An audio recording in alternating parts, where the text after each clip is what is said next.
Becki Jones! Hi! What is your relationship right now with the internet? Love, hate. Love, hate. Yeah. What was pre-TikTok life like for you? I was actually a bit of a rebel in school. Were you? Yeah. This is the moment that shocked everyone. You announced your departure from TikTok, and in your farewell statement, you said that the negativity online had deeply affected you. I'd like to know more about the months leading up to that. Yeah, I think, it's like a big subject, this. Yeah. To believe that I was this horrible person that they all painted me out to be. And that was like my breaking point. Yeah, that's so horrible to hear. Yeah. Not me getting on it. It's honestly, no. essentially, you kind of like rebuilt your life almost brick by brick. Yeah.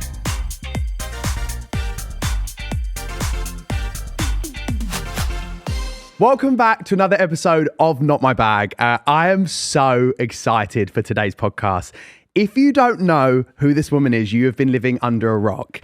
She is one of the most talked about personalities on UK TikTok, and I'm so happy that she is here to tell her story to everyone. It is Becki Jones! Hi! Becki, how are you? I'm good, thank you. Are you okay? Good. I'm great. I'm so excited for this. I know. Thank you for having me on. No, thank you for coming. For the context of this, I messaged you. I think it must have been the week you came off social media. Yeah, I think it might have been. And so it's been a long old time. And then I thought recently, you know what? I'm going to shoot my shot again. I'm going to go for it. And I'm so happy that you chose us to come on to. So thank you. Oh, no, thank you as well. We have so much to talk about. Lots. A lot to talk about. Yes. I think I want to start off with some quick fire questions. And the first one is, Becki Jones, what is not your bag this week? So I've just had my hair done, just got my balayage. I think that's how you pronounce it. Good. Back Yeah, love. But my bangs, I think I got them too short. So short bangs. Yeah, so I'm like hairspraying them back, but then they go rock solid. Okay. So then when I'm brushing through it, it just feels all bristly. Right, So, okay. yeah. So short bangs are not our bag this week. No, because I don't really like wearing them out, but I don't know why I get them. So Do you know what? Each to their own. Their own. I was thinking in the car today about shaving my head and dyeing it. Shaving my head sounded really weird. What a weird way to say it. Buzz cutting and dyeing it blonde for summer, but I'm just not sure. Oh, going for like the Phil Foden look. Yeah. Is that a footballer? Yeah, for the World Cup. Yeah, when he Becki did was it. saying she's a big fan of football, and I was sat there like, okay, yeah. Don't I think? I've got some other quick fire. I've got some other quick fire questions for you. So, we'll just rattle through them just to get us warmed up. Yeah. What is your relationship right now with the internet? Love, hate. Love, hate. Yeah. So I love it, but hate it at the same time. What's one thing that people think they know about you but don't? My age. Your age? Yeah. How old would you say I am? I thought you were under 30. Okay. That's what a lot of people, it's a good compliment because people think I'm in my mid-20s, but I'm 33. Are you? So everyone and me, and I'm like, oh yeah, I did this. And they'll be like, how old are you? I'll be like 33. They'll be like, no. Yeah, see, no. I thought between probably about 25, 28, I thought we might have been same age. So Wow. love that. Like, yeah, it's a good compliment as well. But people always think that they know my age, like, but they don't. Yeah, my grey started to come through and people are going, oh, I think I'm older now than I am. So that's great. Now it's time to thank our partner of this episode, Channel 4. So it's my new favourite show at the moment on Channel 4. It's called Your Song. And it's about showcasing hidden talent. It's essentially giving a platform to those amazing hidden singers, the people that smash it at karaoke, and giving them a chance to shine, a chance to perform on a pop-up stage with a live band. So it's pretty epic and very heartwarming as well at the same time. They all sing a song that is special to them. So it could be like a nice little love ballad, or it could be like a generational anthem that's been passed down. And I was thinking, actually, what would I sing if I was on the show? It's difficult because I'd maybe duet a George Michael song with Mum. I know it's that George Michael, Mary J. Blige song. We'd love to do that together.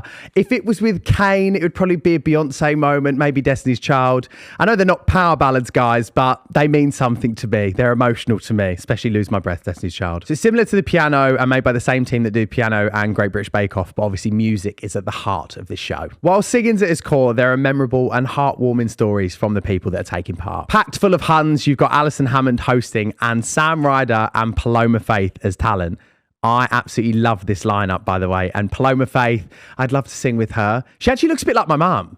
Like when they were younger, they look really similar. The Your Song stage will be travelling to sites all across the UK, from London to Birmingham to Liverpool and to Edinburgh as well. I actually watched this with my mum, which is impeccable because after a glass of Prosecco with our Lisa, we're singing along at the TV, singing together and talking about the songs that we would be singing on the show as well. Stream now on Channel 4, scan the QR code on screen now or click the link in the description to stream Your Song on Channel 4 now. What was your initial reaction to going viral about the McFlurry and fruit bag saga? Oh, you said it wrong.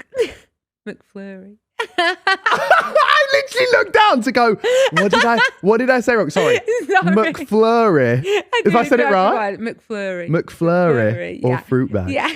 So I just thought that is how everyone said it. And I never knew that it wasn't rage baiting, it wasn't anything like that. And I literally had won the McFlurry or fruit bag. And then people were like, oh my God, why do you say it like that? Or you say it wrong. And I was like to my mum, how do you say McFlurry? And she says it like me. My sister says it like me. But then other people in Ellesmere Port are like, we don't say that round here. Like, why are you saying it like that? And I'm like, I thought it was just an Ellesmere Port thing, like a Northwest thing. But do you still get people come up to you and say it? Yeah. So I'm on like Cameo as well. And a lot of birthday messages, they say, can you say to them, are you going to go and get a McFlurry or a fruit bag? So yeah, I love it. It sticks. Yeah. It sticks. Do you ever listen to your song, Becki Jones, She's on the Go? And have you ever caught yourself singing it? Because I sometimes just wander around the house and just hum it. Really? It was like during the era when it was ever on my For You page, I just walk around the house and be like, Becki Jones, she's on the go. I think if I'm going to B&M, and sometimes I'll do like a little B&M haul, I'll think, I'll start off with Becki Jones, she's on the go. Love. But yeah, so my nieces always remind me of it. And yeah, any of my friends, they'll be like, I'm in B&M, they'll send me a quick snap singing the song. Really? But, yeah, I don't think I sing it as regular, but yeah. I love it. It is catchy though. I do love it. That was my entire For You page at one point. Yeah. It really was. It was a good little era that I had. It was. Yeah, it was cute. Right. I want to start at the beginning, Becki Jones. So, what was pre-TikTok life like for you? So I worked in nurseries. So I went to college and did like childcare. And then I got an apprenticeship when I was on my level 2. And I completed that in a nursery. And then I worked in a nursery for about 7-8 years. And I absolutely loved it. And then I started uni. I did that part-time as well as working full-time. And unfortunately, my graduation would have been 2020, but it was COVID, which is why I started looking into like TikTok and stuff, like, you know, just like being on TikTok. And then, I graduated in 2022 and just came away from that path and went on the TikTok path then. Yeah. So, okay. So you always like loved kids? Yeah, well, I've got loads of nieces and nephews. I've got like 4 siblings, so I've got lots of nieces and nephews and great nieces and nephews. Yeah. So I've always been around. Like I was an auntie when I was 3. No way. Yeah, so I've always been around like children, and then I just like loved working in nurseries. I'm the total opposite of you. We have like no younger. I've got like my little brother now is 23. Like we don't really have any young children. So my boyfriend does in his family. And when I'm around them, I'm like, what do I say to you? Yeah. Like, you know, it's when you're not around it and you're brought up around it, it's strange. Yeah, isn't it feels like just natural to me. Like obviously I was doing like nappies and bottle feedings. Like my sisters would have me having them like, you know, when they were like 3 weeks old. Like they'd look after them overnight because I was so used to it. Yeah. But so I pre-TikTok, Becki was working in nurseries. I still graduated in 2022. So I have got my honours degree, but I don't think it's anything I'd ever go back into now. Okay, fine. I've got you. Been there, done that. Where did you grow up and how was school for you?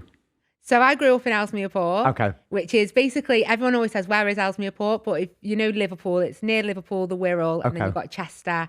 And it's near Manchester as well, but I'd say more Liverpool way. Okay. So I grew up there, and school is a bit of a touchy subject because I was actually a bit of a rebel in school. Were you? Yeah. Tell me more. I was on report card, the worst one, red report card, until I was like literally till I left school. Right. But I wasn't disrespectful or anything like that, which is what my teachers always thanked me for. They were like, I was just mischievous. So I'd think to myself, I don't want to go the chippy at 12 o'clock when it's dinner time. Like, I want to go chippy at 11:30 Right. for my dinner. So I think there's no point me going to a lesson at 11 o'clock. Fine. And then wait until 11:30 to walk out, go the chippy. I just won't go to it at 11. So I used to just go, hang around near the shops and then. I get that. So yeah, you were just a bit like, time doesn't rule Becki Jones. I just do what I want when I want, which I really bit of a rate. diva in school. Yeah. Don't want to live by the rules, but that's nice. You weren't disrespectful. You were just like, you know what? I'll just do what I want. yeah, I thought I'm not just going to walk out halfway through. I just won't go. I really rate that. I really rate that.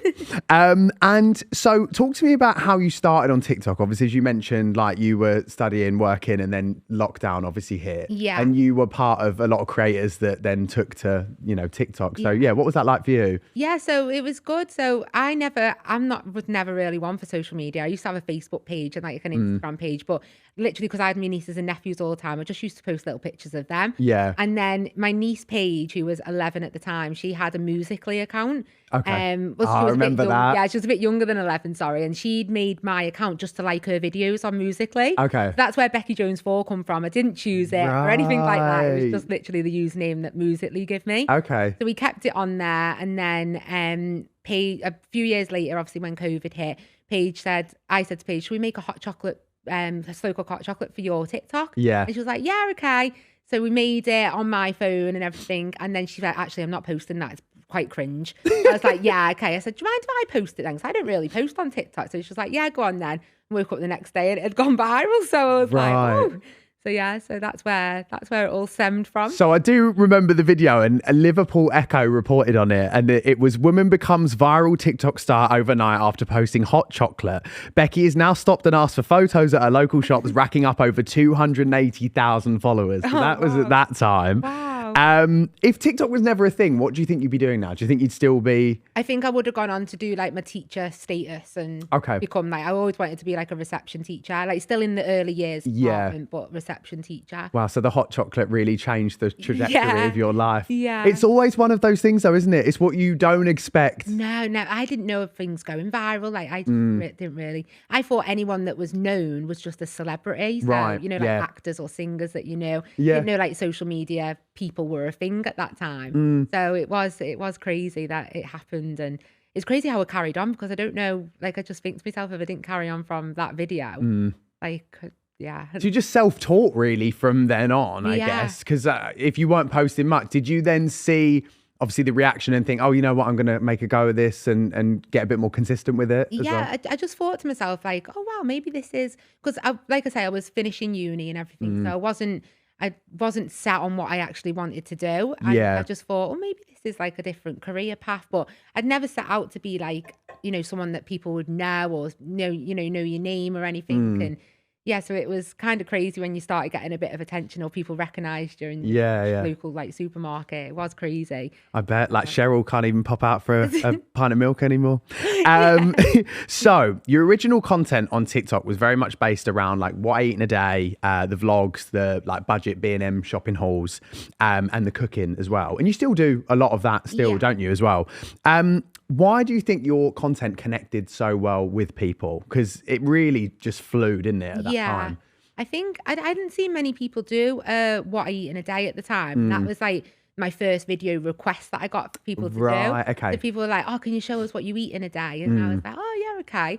So I remember like first filming and I was like, this is a bit weird, like taking a bite out of something. And then, but I used to do this thing where I'd shake food at the camera. And I don't know why, it was just like a little habit. So I'd shake the food, then eat it. And then I'd be like that. So yeah, I don't know. It was just, I think people just liked seeing what other people were eating. Like it was just, people have their favorite things that they watch on TikTok. And I think it was just at that time, like back then, like I didn't really care what I used to put out there as much. And I used to think, I'm just being me. Like it's not edited to say that I've ate less or that I've ate more. It's literally what I eat in a day. And people just seem to relate to that and like the realness of it. Yeah, I think it was both super authentic and like when you watch US content, there's a lot more of that there, but we didn't really have that culture at the time, especially on TikTok. So you're almost bringing that kind of culture, that influencer culture of like, you know, over in America, over here as well. Yeah. And they're so wholesome as well. Like you're really good at connecting with people. And like, I know you just whack your camera up and just chat. And I think that's a real skill set to have as well. And so how thought through was your posting? And what I mean by that is like, when I started off, it was, you know, trying to be consistent, times of posting, you know, all things like that. Did you think about it in any way, or was it literally just, you know, just whack it out whenever it's done type of thing? Yeah. So I think like I was saying before, actually, like I'm probably the least content creator you'd ever meet. So I don't have like the light, like is it a ring light or a light ring? Yeah. I don't have that for my phone or anything. And yeah, like I feel like at the start, I didn't really know that you could make money from being on social media. So it was, and then when like management companies started messaging me, or like, you know, brands wanting to work, I was like, oh, they're asking what my rate is. What does that mean? You know, stuff like that. And I'd be like, wow, I don't know. Yeah. I'll do it for anything. I'll do it for packet of crisps, you know, let me know. I don't understand any of it. So it's kind of, it just, I just feel like I was thrown into it and then learned as I went. So the consistency, I loved post. That's what I said when I came away from TikTok. Like I loved posting. Like it wasn't for validation, it wasn't for likes, because I said if I only had, you know, 100 followers, I'd still be happy with like that little interaction. Like it was never to get thousands of likes or to get thousands of views. It was just for me that I felt like when I was younger, I was never good at anything. Like my brothers and sisters were so good at like singing, football, and I never really had my thing. And then when I was on TikTok and people liked me for me, it was like, wow, this is my thing. Like I'm connecting to an audience. And I just think that, you know, that was like, that's what I love. Just like people enjoying my videos and seeing the real me just for who I am. Like I never tried to be anyone else. It was just me. And I remember, because I've followed you for so long, that whenever you hit milestones, you were genuinely like, well, I genuinely like, can't believe this. This is amazing. And you could see that humility with you. Yeah. You know, where some people be like, oh my God, where's the next million? Like you were very much so like grateful. that. Yeah. Have you ever like rage baited with content? Have you ever like done that kind of hooky style stuff? So a lot of people think I have. Right, because there's like context wise, people are like, has she rage baited? And I think, I mean, I have. If you knew me in like real life, you would know I am how I am on screen. Okay, like, fine. So the McFlurry thing, people thought that was rage bait. Right. And then I still can't pronounce it to this day. I called them quesadillas. I know what you mean. I got them from Costco. Yep. I literally just did the video and people thought that was rage bait.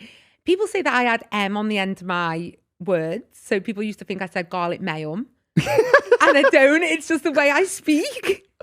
And they leg things. So whenever I have a photo or I'm standing for a video, I will like point my toe. Okay. And people think that's rage bait, but that's just the way I stand. We can all just, you know, let us stand. You know what I mean? But no, I can't think. I think, maybe. Can I say that actually? Like, you know, like when I went on the cruise, I went on a cruise with Corey and Leah. Yes, I remember. And a few others. And I think like we kind of, when people were like, oh, you're just eating this for views, you know, we'd be like, whatever, like we're at the all you can eat buffet, you know, just stuff like that. Oh, yeah, it's that's just like, what we'd eat anyway, but just bite. I think that's more biting back than rage bait. Yeah, that's more like, you know, you're basically like, if you're in on the joke, then no one can say anything. Yeah, is essentially it, isn't it? But I don't think I've ever rage baited on purpose. That's so funny. You're like, not on purpose. I've just been living. I've just been living. And have like low views or anything like that ever affected your mood? Because I know as a content creator, like sometimes if I have a bad week, I think, oh, it's over. Yeah. You know, what am I going to do now? Yeah. I think, like I said, like I never, and I know a lot of people say this, I don't post for the views or I don't post for the you know, the whatever, the likes and stuff. I think it is nice when you do get a viral video or, you know, you get the likes and stuff. And it's nice when your videos are consistently getting over a certain amount of views. But to be fair, I was saying to my manager before, like, I've only just realized how you check your analytics, are they called? Close. Yeah, yeah. To be fair, it's hard. Yeah. It's hard to find. Yeah. So I wouldn't know when they've dropped until now. Fine, yeah. And you do see it, obviously, you know, you could have a really good month, like you say, or you could have a really bad month. And I think now I know like we're going to touch on it later, but like coming back, I think a lot of people have noticed my content's changed a little bit. And I think people do start getting a little bit bored of some repetitive content. So that's when I just think to myself, like, oh, I need to just freshen it up a bit. And it's always good to just diversify and go with, you know, how people receive you. Yeah. And yeah, I totally agree. Yeah. What myths do you think there are about people earning money on TikTok? Because I remember back in the day watching you and people would be in the comments like, is she doing this because she's earning quadrillions from this video, you know, and there's that real myth. So I wanted to know more about that from your side. I think people think that you make hundreds and hundreds of thousands a month. I think they think you are like making millions on there, but in real life, you're not. It's like the RPM, especially on TikTok, changes all the time. I don't think people who aren't on the creator fund or, you know, earning from social media, they don't realize how it works. So you could have a really good month with your rate on your videos, or you could have like a really bad month with it. Yeah. So which I've like just discovered that it does go up and down. Right. It happens. Yeah. So. And I can second that as well, because I think also you have to post over a minute to earn money from stuff. And I learned that because one month I was like, oh my God, like I didn't even know you could earn money like this. And then I just posted 7-second videos for a month and I was like, cool, whatever. You know, it depends on what you post, doesn't it? Totally. It does, yeah. And I think it has to be like 1 minute, 1 second as well. Otherwise it doesn't really? Yeah. Well, you've just taught me something. Yeah, so make sure you get that second. Right. Becki Jones. This is the moment that shocked everyone and completely shocked me as well. So in March 2025, you announced your departure from TikTok and all your other social media platforms. Is that correct? Yes. Yeah. So online, it says the reason that you did so was to prioritize your mental and physical health. And in your farewell statement, you said that the negativity online had deeply affected you. And you had persistent trolling, labeling you as the most hated woman on TikTok, which is absolutely wild. You faced intense abuse specifically around your weight and lifestyle choices. I'd like to know more about the months leading up to that and that decision that you had, and why did you feel like that time was your breaking point as well? Yeah, I think, it's like a big subject, this. So I had booked to go to Italy in March and I was so excited for it. And my content leading up to it was, you know, clothes hauls, like, oh, what should I take to Italy with me? And I already seen like the negativity around it. And I don't know whether it was just because people think, oh, you're not in a real job, as they say, that you shouldn't really be able to have a holiday, you know, and stuff like that. Yeah. And I think like it was a lot of negative things around it already. And then I got to the airport in Italy and I had this big panic attack, and I've never suffered from, I have had like anxiety and stuff before, but nothing to that level. And I had this big panic attack. I couldn't breathe. And this was literally just landing in Italy. Okay. Because I was dreading to finish off. I'd done like a vlog of like travel with me to Rome. And I was dreading editing it and posting it and seeing the comments on it, like before I'd even got into the hotel, into the country. And I couldn't bring myself down from this panic attack, and I had to go straight to the hotel. And, you know, I'm in Rome. I should be out enjoying it, not worrying about comments and stuff. And that's never been me, because I never have been like that. Okay. And the final straw was when I couldn't do everyday things there. And I was just constantly shaking and panicking. And, you know, I was like, couldn't breathe. My mum thought she would had to take me to a hospital at one point. And it just triggered me so much. And I can't give you a specific answer to what it was. It was just, I think it was just the build up of the negativity, and then knowing that I'm coming home and then there's going to be so much negativity on what should have been just a nice little trip. And I know you could say, oh, well, you shouldn't have posted then, or you shouldn't have, you know, but that was my life. Like my life was showing you what I was doing on social media and what I was doing in real life on social media. So I think it just was a lot of pressure that was coming with it. And that was just my breaking point, and seeing like the vile comments about like my family, about me. And I did say to my mum whilst we were out there, like, am I a horrible person? Like, am I really this horrible person because I started believing what they were saying. Believed that I was this horrible person that they all painted me out to be. And that was like my breaking point. Yeah, that's so horrible to hear. Yeah. Not me getting them. It's so honest. No, because that's must be so hard to like live through and have to start questioning yourself. Yeah. specifically from what you've said, where you've said it's the first thing in your life that you felt like you were good at. Yeah. And so to have that reception, the one thing I would say, and I just want to reiterate that from myself now, is you had so many people that love you and still do. Yeah. And like, I guess, the support that you had then when you came off was astounding. And, we'll get onto that as well. It was hard because like when I was like going through it all, I didn't think about the people that actually supported me and loved me. It was just the hate, and like they took so much away from me. They took like my spark, they took my personality. Like I felt just like a robot. I felt like I was just posting for the sake of posting, and that's what I said I never wanted to do. And that's when I knew it was time to come away. And it's so hard, Becki, because it's easier said than done when people say, well, don't focus on that, focus on the positive. But sometimes it can just be all consuming. Yeah. That is where your brain will take you because you naturally as a person just want to be liked and want to make people happy, and so it's hard. When you left social media, as I just said, I felt like there was a huge shift from obviously the kind of hate train that you experienced to then people saying, we miss you, Becki, come back. What was that like to see almost that shift from people so quickly as well? I think when I come off there, I put my apps in like a little folder in my phones, like saying, not using, like social media, not using. But obviously I was getting messages from friends, other content creators, family, and my niece would be like, Beck, like Gemma Collins has done a video, or like we'll get onto that. Yeah, like saying all this, and I'd be like, wow, like it's crazy. And then she'd be, and my supporters, like I know that they were like messaging and rooting for me to come back straight away and everything like that. And it was crazy because I thought, I know that this love exists on there. Yeah. And I've always said it's not TikTok, it's not Instagram, it's not the platform that's the problem, it's the people that use it and abuse it, basically. Yeah. Like they're using it to say that they can have their opinion, but they use their opinion just to be absolute vile humans. It's faceless accounts. Yeah. It's, people that are a lot younger that maybe aren't policed on the internet enough. Yeah. And there's, as much as it's so phenomenal and so amazing and life-changing, there are so many things that still to this day like affect anyone that's on social media, no matter how many followers you've got. I literally woke up this morning, there was a guy that didn't even follow me, just posting on everything, and I looked at his page and I thought, you have children, like shouldn't you be cooking your kids breakfast? Like it's absolutely just crazy. Ludicrous. So after you left, so you said you put your apps in a folder, did you ever check things?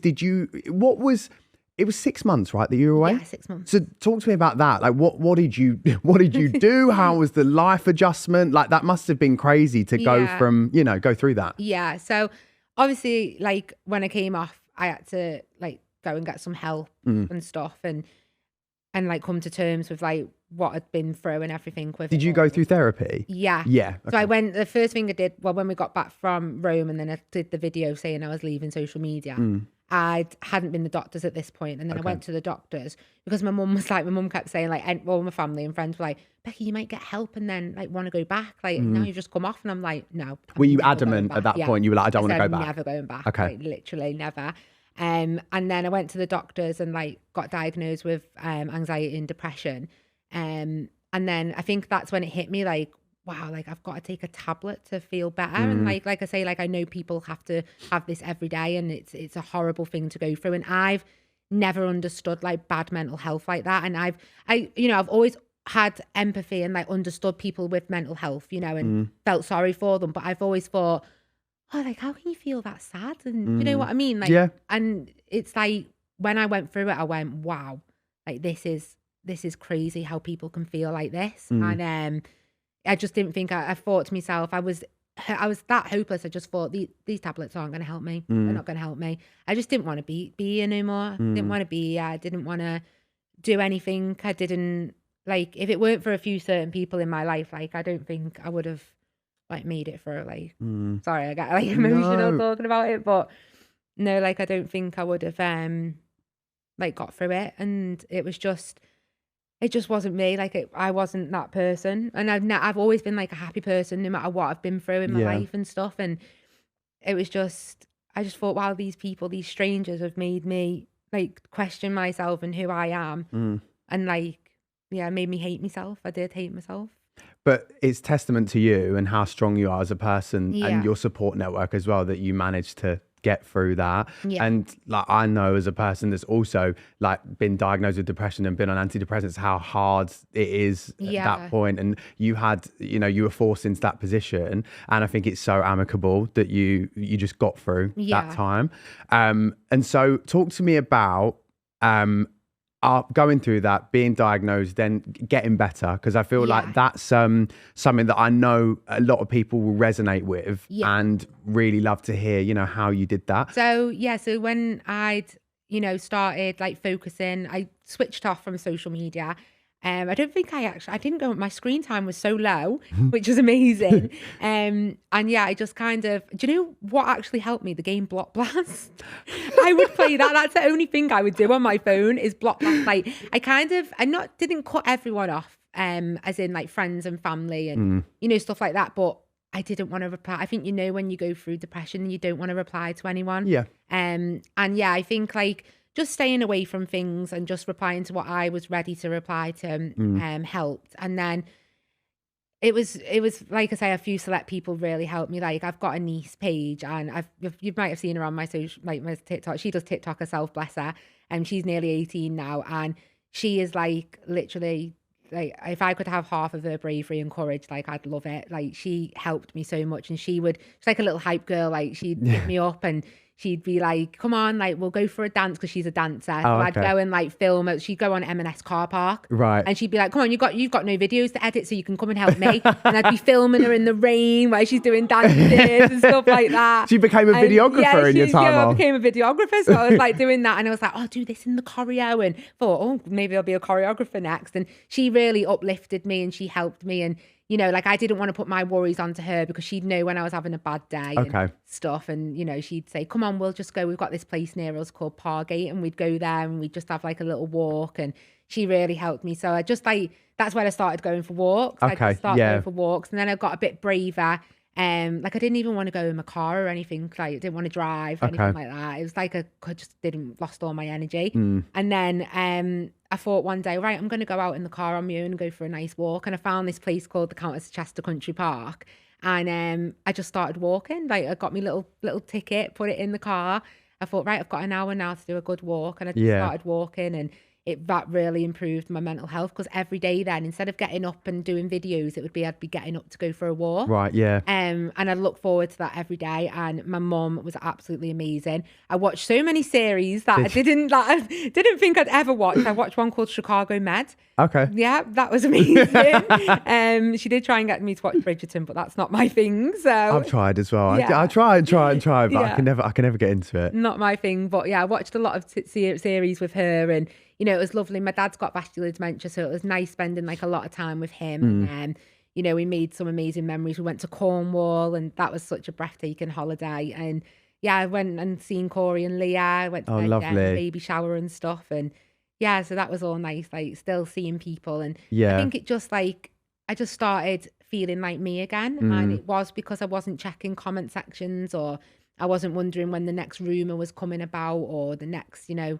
video of me, like people thinking I'm doing something that I shouldn't be doing, you know, stuff like that. I wasn't worried about it. And you know, although on my break I still had people coming over to me and, you know, saying that they missed me on there. I was going to say that. How was that, dealing with people being like, please come back, or we miss you? Yeah. You know, a lot of people would say, oh, I don't want to put any pressure on you, but like, please come back. And, you know, just ignore them. And like you say, it is easier said than done, telling people to ignore something. But I understood where they were coming from, and I was like, oh, maybe one day. And then in the back of my head, I was thinking, I'm never going back to it. Never going back to it. But yeah, it was lovely that they still would come over to me, and, you know, and they would respect me and respect my boundaries. Yeah. And yeah, it was lovely. So you essentially you kind of like rebuilt your life almost brick by brick, from like one of the lowest points to then, you know, like going for walks and seeing friends and family, and really rebuilding yourself. So what was the turning point for you to go, actually, I might want to return to social media? There was a few turning points actually. So one was when I was with Corey and Leah. We'd gone to a lodge, and I was... Of course it was them. Yeah. And I was in like the background of one of their videos. Yeah. And I remember seeing this. Yeah, so I was like in the shower, on the bed. It was everywhere. It was being like, she's here. Yeah. She's, you know what I mean? It was so funny. It was funny. And obviously I love Corey and Leah to bits. We do, you know, I miss doing content with them when we were doing things, even though they respected me not being in their videos or me. Could you hear them making the videos and you're just in the other room and I was like, wow. And then when I see like Corey first doing his first What I Eat in a Day when I was with them, I was like, my God, this is weird. It's like how people must watch us like now, like doing videos now. I was like, my God, it's so weird, like seeing them hold the camera and eating. So they were one. And then did you have like muscle memory where you wanted to pull your phone out and be like, I really want to do it again? And like when he'd like be getting Leah waving, I'd be getting like ready for when it was my turn. I'd think, actually, I haven't got my chippy to hold up to them or anything. But yeah, so that was one of them. Like I thought, I really missed this because we did have the best, even though we had the best time when I wasn't on TikTok still. Yeah, we would have like an amazing time doing like funny little videos, you know, like little 7-minute second songs and stuff. And then I don't know, I just started to miss it. Like I think McDonald's Monopoly come out. And I thought, and it was my niece. You're like, I need to rise from the ashes. Yeah. She was like, oh, you can't do your McFlurry or fruit bag this year. And people have already started posting to that sound. I was like, oh. You're like, it's the anniversary. Yeah, like, should I just do one video? Like, is that all right? And Paige was like, no. She was like, can I do a video saying how many likes for Becki Jones to come back? And I was like, oh, go on then. So she did it. And I said 500k likes and she got it. You're like, so wow. Like, oh no. What do I do now? Like, I thought, oh no, Paige is going to get hate because she said that they'll come back if she gets 500k likes. So I thought, right, I'm going to have to come back now. Fine. And so it was all around the McDonald's Monopoly. I thought, I love that. That's coming back, so I'll come back with it. Do you know what? Stick to your guns, stick to your roots and say, you know what? I own this. Let's go. Yeah. Okay, so I love that. So you felt like at that point, it was a real time for you where you were like, I'm feeling good. I'm feeling better. I'm feeling more positive. I got a bit sassy as well. Like I thought to myself, do you know what? Why did I let these people like defeat me? Why did I let them dictate my life? Like if I want to go on and post a video of me doing anything, I can. Like it's a free world. No, there's not a rule book. Well, there is for certain things. There's community guidelines. Make sure you follow them, guys. There is. Yeah. But like, it's like, anything I posted wasn't ever controversial in my eyes. So it was like, why should I let these people stop me from posting on TikTok? Like, and that typically does happen when you have a really low period, is you almost come back with like anger and not resentment, but you're like, you know what, like I'm not going to let this take me down. And I think that's, you know, as part of your journey, I think so important that you came back in that way. Well, my original song to come back was Guess Who's Back? Oh, was it? Back again. I thought, that's a bit cocky. Like, so what was it when you came back? What was your... I just did like this McDonald's Monopoly isn't the only thing that's back, and I threw the fruit bag. And it was just a nice little song, but I thought, if I walk in being like, guess who's back? People are going to be like, oh my God, who do you think she is? What has happened to Becki Jones? Yeah. I love that.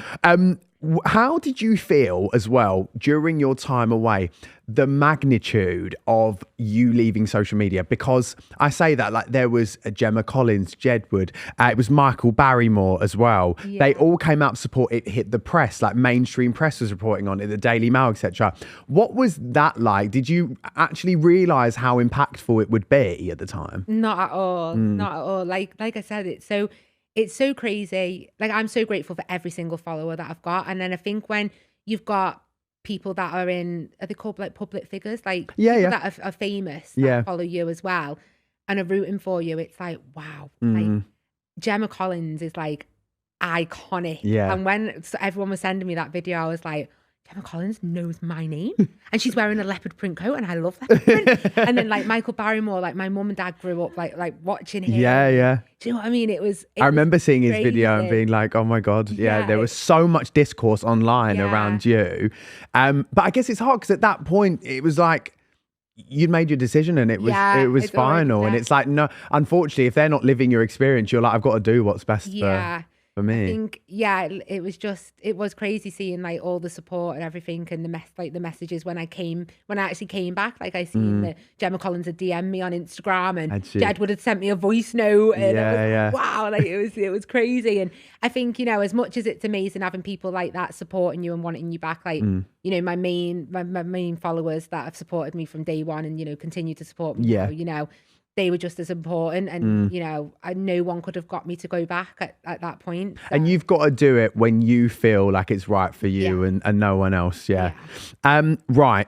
I want to put some rumors to bed and talk about some things because I'm sure you've seen everything. So you've been very open about your weight loss journey online. And I remember seeing the video, it was 2023, and you'd basically said, I think you got offered like a gifted gastric sleeve. Was that right? Yeah.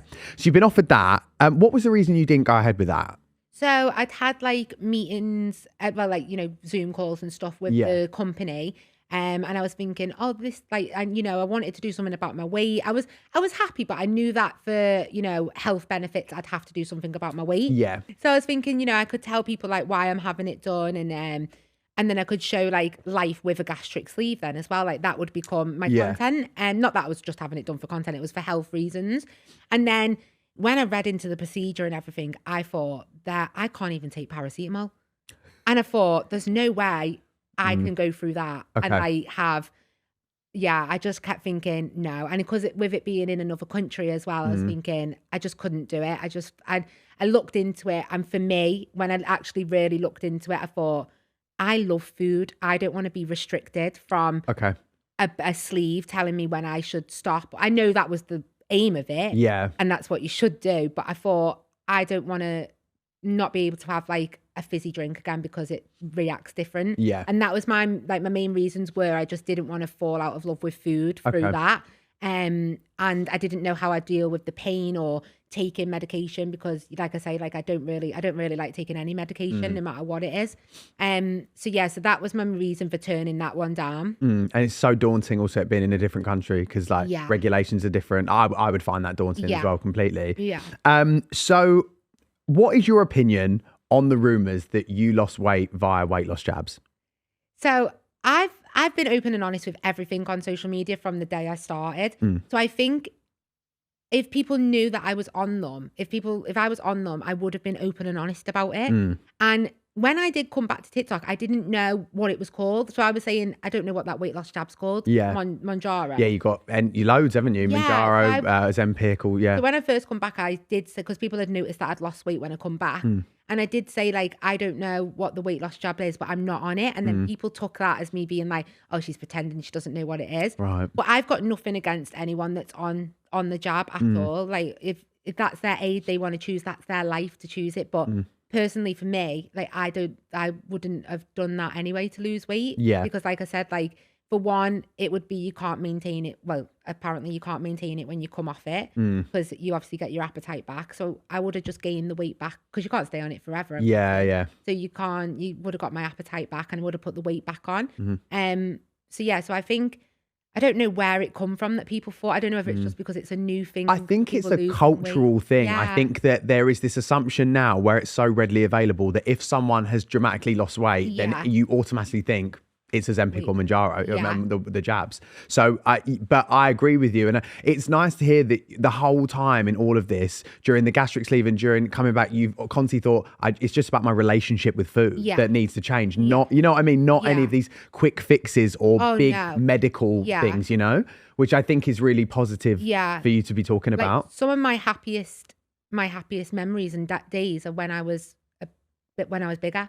Before I lost weight. Yeah. And that's what I mean. Like I'd never done it for a quick fix or to come back to social media to be like, haha, see, I lost the weight. Yeah. It was never a thing to be like, to the trolls or anything. It was never to be like, you wanted me to lose the weight, I've lost the weight now. It's never been like that. Yeah, exactly. And I want to get onto that as well because you've been so open about your Couch to 5K and your running journey, which has been so amazing to see and like inspirational. And I mean, like I'm a runner. Well, I barely. I love running. It's when I can do it. And when I watch your videos, it's so motivational to see. Thank you.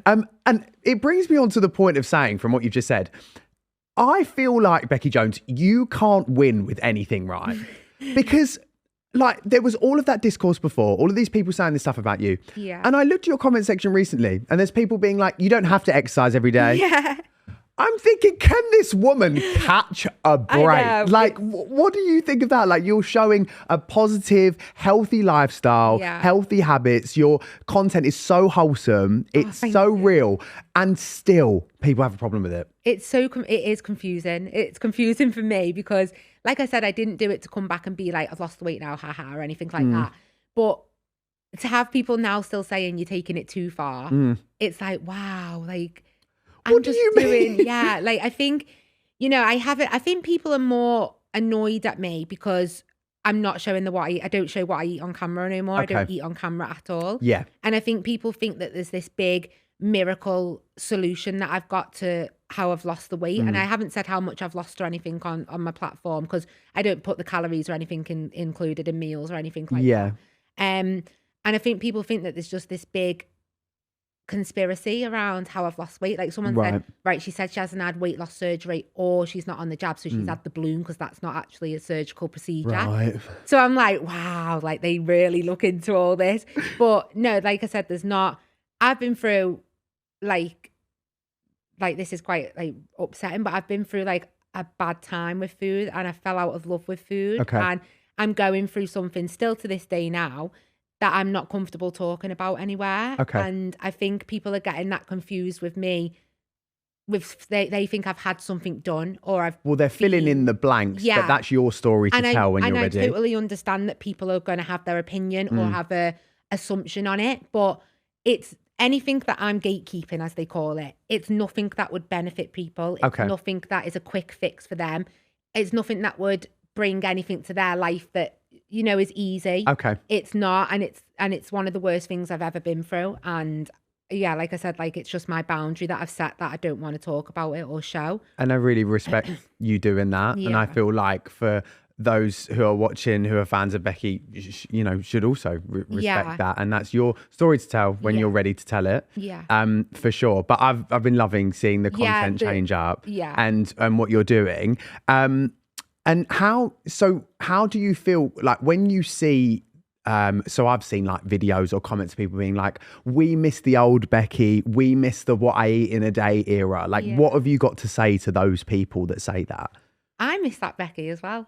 I do. Like, I miss that person who was so confident to order a Brucey bog trotter cake and just eat it on camera. Like, I miss that person. And I'm not saying that I can't do that now because I can, and I will get there. And you know what I mean? Like, I do miss that person and I miss doing that content. I miss going, like I say, I know I mentioned Corey and Leah a lot, but I miss going there and being like chippy tea or takeaway night. And, I miss doing them type of videos because that is what I did build my platform up on, like eating, as crazy as that sounds. But yeah, like I miss that person. And like I've said, I'm so grateful for the followers that come from that content and have stuck by me and stayed for this, new era of me. Yeah. But I've realized now that I do miss that person, but I love the person that I'm becoming as well. I love the person that's prioritizing health as well. And, doing my Couch to 5K and inspiring other people. Like so many people have done it. Like my boyfriend's family have all started Couch to 5K and they've all completed it. And they said that was because of me. And then I get tagged in videos of people doing it and they say it's because of me. And, it's lovely seeing that side of it now that the person that I'm growing into is inspiring people that way as well. Yeah. So, well, I can speak for everyone when I say I think we're just happy that you're back and you're thank you. doing, and we can see you doing well and spreading positivity. Yeah. And as you said, like inspiring people, I think is so important. Yeah. And I've seen from your pages like a real shift from what it was like before and when it did hit its peak with that hate that just felt so unnecessary and so dark at that time. What I want to know, one, what advice you have for anyone that wants to start running? Because I think that's important because there's a real stigma around it, isn't there? Yeah. And people having to think they have to start and run a marathon. Yeah. What advice you got? I think when I started running, I thought there's no chance I can run. Not a chance. I'm just going to try it. I'll give it a little try. If it works, it works. If it doesn't, it doesn't. And I used to think, I don't know if you've ever seen that meme, like, how do people start running? Just get out your door and leg it. Like, that's what I thought. Like, do I just step out my door and leg it? Like, what do I do? We've all been there. Yeah. You burn yourself out real quick when you do that. Yeah, so I just thought, no, Becki, like, just follow it. Like, it's a new little era for you. And I was really into my walking at that point, so I thought, I'm really fitter now and everything. Yeah. So it humbles you, doesn't it, as well, running? Yeah. It really does. 60 seconds, you think, easy. Yeah. And then 10 seconds into it. It's even interval sprints. Yeah. I've done like that before, done about 3 and thought, I give up. Yeah. I give up. But I think what really determined me, and I'll let the trolls take credit for this, was every run that I done and every on the couch to 5K, obviously with the weeks, the runs get longer. Okay. And every time I'd hit a point where I'm like, I can't do it, I used to think of all them people that told you couldn't do it. And they would be in my head and I'd be like, yeah, I can do it now. Yeah, and I'd run yeah. And I'd think in my head, I'd never think like, I proved you wrong, like cockiness. It was just more like, wow, I've done that for me. I also don't see anything wrong with proving people wrong. Yeah. I think it's if that's what fuels you and it's benefiting you, then why not turn something that's super negative at a point in something so positive for you? So I think just tips for it is just, you know, it's always your mind that gives up before your legs and like your body. It is always your mind. So I just say to people, put your headphones on, put your favorite songs on, and just get out there. And if you need to stop and walk, have a little break. Like there's no one, like I say, there's no rule book. Yeah. No rule book. And you've got no one to answer to on a run. Just, you know, stop your watch if you want to. You want to carry it on your watch, stop your watch and, you know, have a little break, get yourself together and then give it a little go. And if it's not for you that day, maybe try again the next day. Like, I think that's important as well because there's so many times I've gone to a gym and I'm like, you know what? A bad workout is still better than not going at all. 100%. And I always remind myself of that. I'll leave and think, Joe, that was a terrible shift. But I think at least you weren't at home, you know? And I think that's important to remember. Yeah. Who do you find aspirational on social media as well? Is a question that I had for you. Oh, so I was thinking of this before and and I was thinking, do you know what? Like, I know I've talked about my niece a lot, Paige. She's on social media at the minute and she gets quite a lot of hate comments as well. And she's only 17 years old. Wow. And she gets quite a lot of hate comments through a dance. She's a dancer and people like, you know, that's not dancing, that's rubbish. And you've done that step wrong. Who would choose you to be at the front? And she has inspired me ever since she was like younger and how she coped with trolls when she was like, this was before I was on social media. She's got a dancing Instagram account. And there was a lot of troll comments she would get. And this was through like lockdown and stuff about her posting her dance videos. And the way she dealt with them bullies, I never understood her strength. Like she was 10, 11 years old. Wow. And she'd be like, they're just jealous because they're not dancing and they're not on the front row. And like, she wasn't coming across as cocky. She loves what she does as a dancer sport. And there was her choreographer, Joshua Bass-Pillmore, like helped her build her confidence. And he believed in her so much that she believes in herself now as a dancer. Wow. And I just think, wow, like she is so inspirational, like on social media, the way she just is like, oh God, this person, you know, you're probably sitting in your mum's basement. Like she'll just be like, I so, love like, that though. Yeah. And it takes a real like secure person to do that. She knows who she is, will never change. I know for a fact she will never change for anyone. She would never let anyone, she would never question herself because of what someone's put. And I just wish that you know, when I grow up, I want to be her. Like, I want to have her courage. I want to have her bravery. Same. I want to. Absolutely same, because I still get bogged down as well. She told me to tell you hi, by the way. She loves you. Oh, hi. I hope you're good. You sound amazing. So I'd love to meet you. And I also want to touch on, Becki, that you have a boyfriend now, which is super exciting. I'd like to know how you guys met, how things are going. So my boyfriend, Chrissy, he's amazing. So we've known each other for years. My best friend is his sister. Okay. So I worked with Zoe for like 7-8 years. And it was a few years ago, she messaged me and said, I think my brother wants to like message you and take you out. I was like, oh, don't think so. Like, I'm not ready. I've never really been into like the dating or anything. I've just like kind of been like, no, I just want to be on my own and stuff. And she was like, no, I think he wants to take you on a date. So we were talking and it was through Facebook Messenger. We were just talking and we organised a date and we never got around to doing it. Right. And then I was off TikTok and she mentioned it again like last year, like he really wants to like take you out. And I was like, and I thought, you know what? Now I'm going to message him. So I messaged him and he was in Magaluf with his friend at the time. Oh, really? And he messaged me back straight away. And yeah, we just like got speaking again. And then we were like, right, when you're back from Magaluf, we'll organise a date. And we met up and we went on the date. And yeah, like literally after a couple of dates, he was like, I know you're the one. And I said, yeah. Like, and then we just like, it's very cheesy. We told each other we love each other. Oh, I and everything love like that. And like, yeah, we just like. He was like a dog with a bone. He said, I'm pursuing Becki and I will not stop until I have this woman. But it's nice that you also, so you message him. Yeah. After, yeah. Okay, So that's nice. Yeah. And then we met up for the date and yeah, we just hit it off, and he's perfect. Like, I think he's just perfect for me. Like,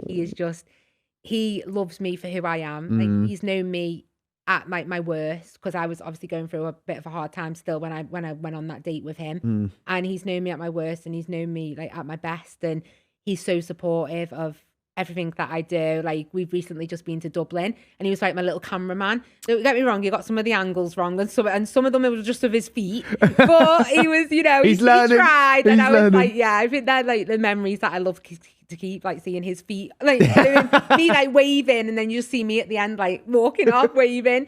But no, like, he's really supportive, and yeah, he's got a lot of the same family values that I've got, and yeah. I love that. Could we see an engagement on the card? Oh, Chrissy, can we? Chrissy, put a ring on it. Put a ring on it, Chrissy. So every time that song comes on, where the hell's my husband? Oh, yeah. Like, I always like. Are you turning it up in the car? Yeah, I sing it to him, and he's like, I think he's a bit scared, actually. Too much pressure on it now. Too much pressure. Yeah. No, I love that. I do the exact same, so don't worry. We talked about future and stuff and what we want. And nice. No, I love that. I actually was so like that with my boyfriend Kane at the start, and now I'm like, yeah, you know what? Just leave it for now. I actually want another chihuahua, so. Right, on to our baggage claim segment. Ooh, exciting. So this is where we go through tweets and headlines, and then we talk about them essentially, and like put rumours to bed, anything like that. So, I mean, we've already spoken about this, but I just wanted to touch on it because, as you said, it was so iconic. But on Essex Live, Gemma Collins made 3-word demand to most hated woman on TikTok. And this says that Gemma was in Home Bargains when she joined the millions of people who have begged for the influencer's return. And that's about yourself. And she told her followers, "I'm so disgusted that this has happened to this poor girl." In a 3-worded plea, she said, "Please come back." Aww. So how is that to see that at that time? Must have been crazy. Yeah, I watched Howie, and I've watched her on everything. She's been in the jungle. I know she's like coming in the new jungle now, and Dancing on Ice, her iconic little fall. Yes, bless her. I know. And yeah, I was just like, wow.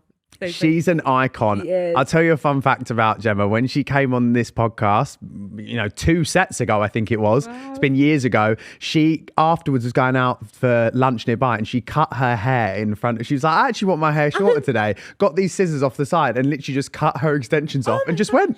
I couldn't believe. Honestly, she's just a diva through and through. I was obsessed with it, and she owns it though. She does. She owns it, and she loves it, and she is herself. Like, yeah. There's a lot we could learn from the GC. So the Sun, this one is hysterical, right? So it says, "Brand Becki" is the headline.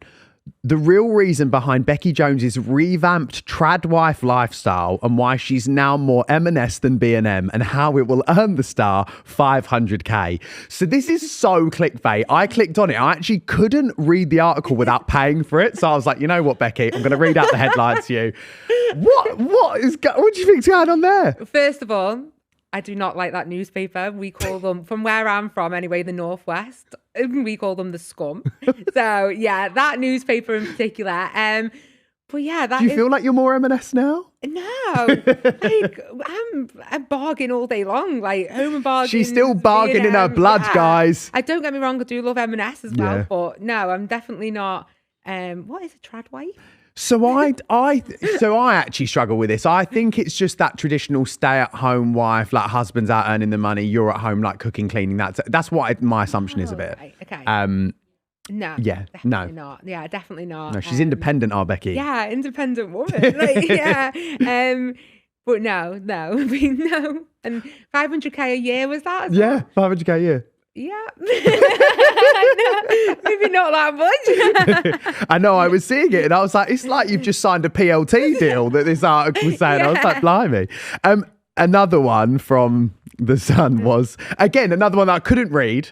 It's the last one. This one, so I'm going to ask you about, you can say as much or as little about this as you want, is that it says TikTok bust up, the sad truth of TikTok's biggest feud, as Insider tells us the real reason Charlie Ann ditched the Welsh 5 and Becki Jones's role, which I thought was hilarious that you were like some gangster orchestrating this.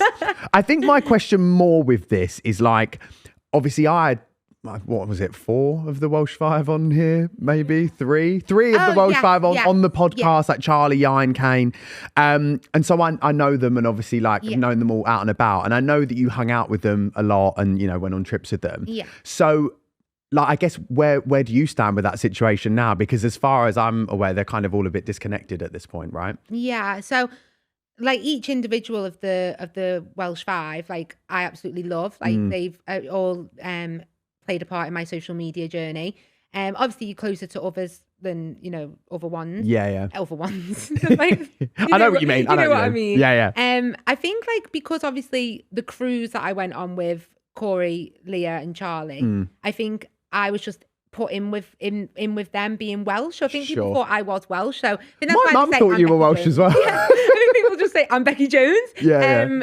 And then, but yeah, like I said, like I love every single one of them individually, and I think what they've been through is like their issues. It is, and their story. I try and not get involved with anything like that. Obviously, you see a lot of things and you just don't believe everything you see, and there's more reasons behind everyone's choices in life and stuff. And I love them all, and I wish them all well, and I just think that. I think, like you say, my name just got added on. I know. I think you hung out with them a few times, and all of a sudden it was like the Welsh 5 plus Becki. It's like this additional side character.